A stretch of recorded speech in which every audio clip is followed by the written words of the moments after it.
નમસ્કાર, સંદેશ ન્યૂઝમાં આપનું સ્વાગત. હું કિન્નરી. મહત્વપૂર્ણ સમાચાર આવી રહ્યા છે. અમદાવાદની 7 ડે સ્કૂલમાં વિદ્યાર્થીની હત્યા બાદ રોષ પ્રવર્તી રહ્યો છે.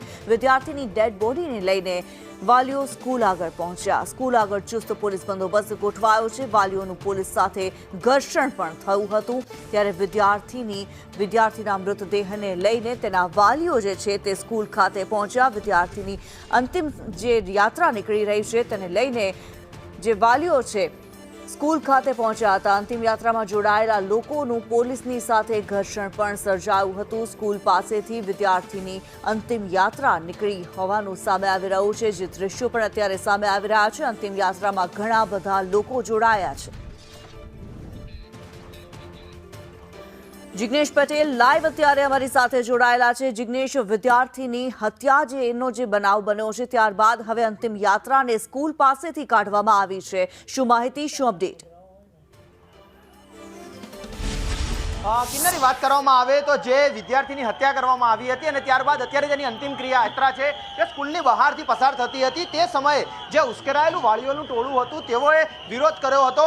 જે પ્રમાણે રજૂઆત છે લોકોની, વાલીઓની, કે જે ન્યાય મળવો જોઈએ, કડક કાર્યવાહી થવી જોઈએ, તથા સ્કૂલ પ્રશાસન વિરુદ્ધ જે તેઓએ આક્ષેપો કર્યા હતા તેને લઈ અને માહોલ થોડો ગરમાયો હતો. પોલીસ સાથે પણ ઘર્ષણના બનાવો સામે આવ્યા છે, વિઝ્યુઅલ સામે આવ્યા છે. અત્યારે જે અંતિમ યાત્રા છે તે અહીંયાથી પસાર થઈ ચૂકી છે, પરંતુ જે વાલીઓનો રોષ હતો, જે વાલીઓની રજૂઆત હતી કે જેઓ સ્કૂલ સત્તાધીશો સામે કરી રહ્યા હતા તેને લઈ અને પોલીસ સાથે સામાન્ય ઘર્ષણના પણ બનાવ બન્યા હતા.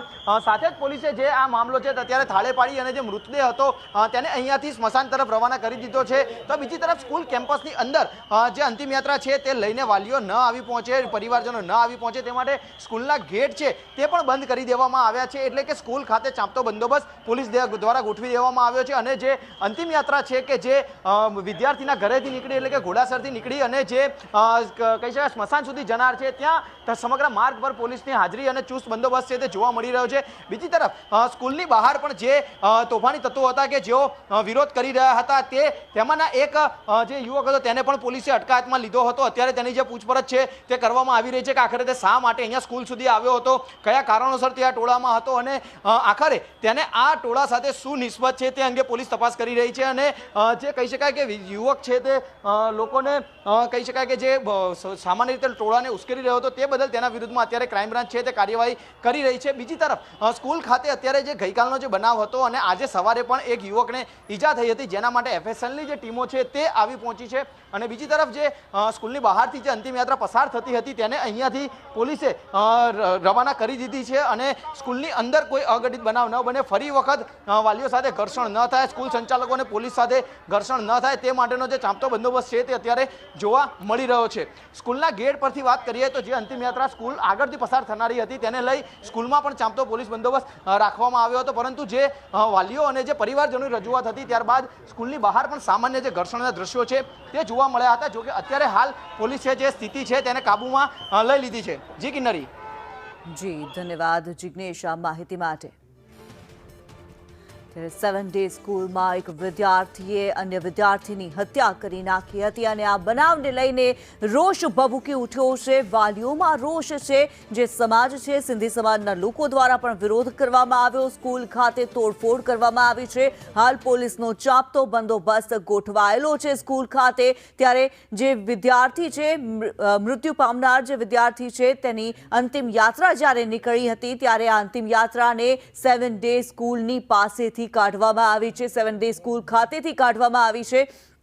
ત્યારે આ દરમિયાન પોલીસ સાથે ઘર્ષણના દ્રશ્યો પણ સર્જાયા હતા. જે દ્રશ્યો અત્યારે સામે આવી રહ્યા છે. અંતિમ યાત્રા સ્કૂલ આગળ વધી ગઈ છે. ત્યારે જનમેદની મોટી સંખ્યામાં અંતિમ યાત્રાની અંદર જોડાઈ હોવાનું સામે આવી રહ્યું છે. સ્કૂલના ગેટ પાસે મહિલાઓનો આક્રોશ ફાટી નીકળેલો જોવા મળી રહ્યો છે. જિગ્નેશ અત્યારે અમારી સાથે જોડાયેલા છે. જિગ્નેશ, જે પ્રમાણે આ સમગ્ર ઘટના બની છે, જે વિદ્યાર્થી, જે આરોપી વિદ્યાર્થી છે તેને પણ રાઉન્ડ અપ કરવામાં આવ્યો છે, તેની કઈ રીતે પૂછપરછ કરવામાં આવી રહી છે તેને લઈને શું અપડેટ?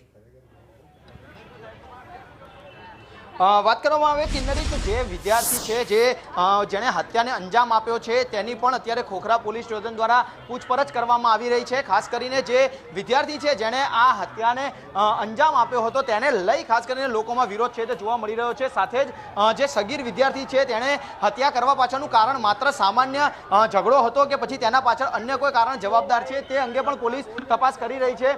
બીજી તરફ એક પ્રશ્ન એ છે કે જે રજૂઆત કરવામાં આવી હતી અગાઉ પણ કે બાળક છે તે સ્કૂલમાં છરી લઈને આવી રહ્યું છે તે અંગે પણ માત્ર તેની નોંધ કરવામાં આવી હતી. તે નોંધ કર્યા બાદ અને જે નોંધ કરવામાં આવી ત્યારબાદ સ્કૂલ સંચાલકો દ્વારા કોઈ કડક પગલાં લેવામાં નથી આવ્યા અને તે જ કારણ હતું કે હત્યાનો બનાવ બન્યો છે. માટે જો સ્કૂલ સંચાલકોએ પહેલેથી જ આ અંગે તકેદારીના પગલાં લીધા હોત તો કદાચ વધુ ગંભીર બનાવ ન બન્યો હોત. પરંતુ જે હત્યા બની છે હત્યા બાદ જે સગીરની ધરપકડ કરવામાં આવી છે, પૂછપરછ કરવામાં આવી રહી છે. ઝોન 5 ડીસીપી આપણી સાથે છે. સાહેબ, હત્યાનો બનાવ, આરોપી ધરપકડ, જે સગીર છે તેના વિરુદ્ધમાં કાર્યવાહી, ભોગ બનનાર સગીર, પોલીસે કઈ કલમો હેઠળ ગુનો દાખલ કર્યો, કઈ રીતની કાર્યવાહી? પોલીસે એમના વિરુદ્ધમાં 302 જૂની આપણી આઈપીસી જે છે એના 302 વિરુદ્ધનો ગુનો દાખલ કર્યો છે. સૌથી પહેલાં તો આપણે જ્યારે ફરિયાદ લીધી ત્યારે એડમિટ હતા અને એડમિટ હતા ત્યારે આપણે જૂની 307 જે કલમ છે એ મુજબની ફરિયાદ દાખલ કરી હતી અને રાત્રે જ્યારે એક્સપાયર થઈ ગયું પછી આપણે એની મર્ડરની ફરિયાદ દાખલ કરી અને અત્યારે એ જે છે જુવેનાઇલ છોકરો છે, ધોરણ 9માં ભણે છે, એ આપણી અત્યારે કસ્ટડીમાં છે. સાહેબ, માનસિકતા જોતા લાગે છે કે બાળક ખરેખર સગીર છે અથવા તો તેની માનસિકતાનો કોઈ ટેસ્ટ કરવામાં આવશે? કારણ કે 6-7 વિદ્યાર્થીઓ જાય છે, હુમલો કરે છે, એટલે કહી શકાય કે એ લોકોએ ગેંગ બનાવ્યું અને ત્યારબાદ હુમલો કર્યો હોય. એ અમે ઇન્વેસ્ટિગેશનની અંદર જોઈ લઈએ છીએ કે જો જે એવિડન્સ મળે ને આ લોકો પહેલેથી સાથે હતા કે કેમ, કે રીતે એસ્ટાબ્લિશ ગેંગ છે કેમ, એ આપણે ઇન્વેસ્ટિગેશન. મર્ડર વેપન કયું હતું? એની અંદર જે કાચનો ટુકડો પડ્યો હતો એ પેટની અંદર મારી દીધો. એટલે કે જે વાર્તા આવી રહી છે કે છોરો વિદ્યાર્થી ઘરે લઈને આવ્યો તો એ અંગે કેટલી હકીકત? ના, અત્યાર સુધીની તપાસમાં એ મળી નથી. એટલે કે જે પ્રમાણે પોલીસ તપાસમાં સામે આવ્યું છે કે કાચનો ટુકડો છે તે મારવામાં આવ્યો હતો અને ત્યારબાદ જે વિદ્યાર્થી છે તેની હત્યા થઈ હતી, તેનું મોત નીપજ્યું હતું. પોલીસે આ અંગે હત્યાની કલમો હેઠળ ગુનો દાખલ કર્યો છે અને જે સગીર આરોપીઓ કે જેઓએ હત્યાને અંજામ આપ્યો છે તેના વિરુદ્ધમાં વધુ કડક કાર્યવાહી કરવામાં આવી રહી છે. બિલકુલ જિગ્નેશ, જે પ્રમાણે અત્યારે દ્રશ્યો પણ સામે આવી રહ્યા છે, કેટલાક ઘર્ષણના દ્રશ્યો જે સર્જાયા હતા, કેટલો રોષ ભભૂકી ઉઠ્યો છે જે સમાજ છે તેની અંદર અને વાલીઓમાં કેટલો રોષ?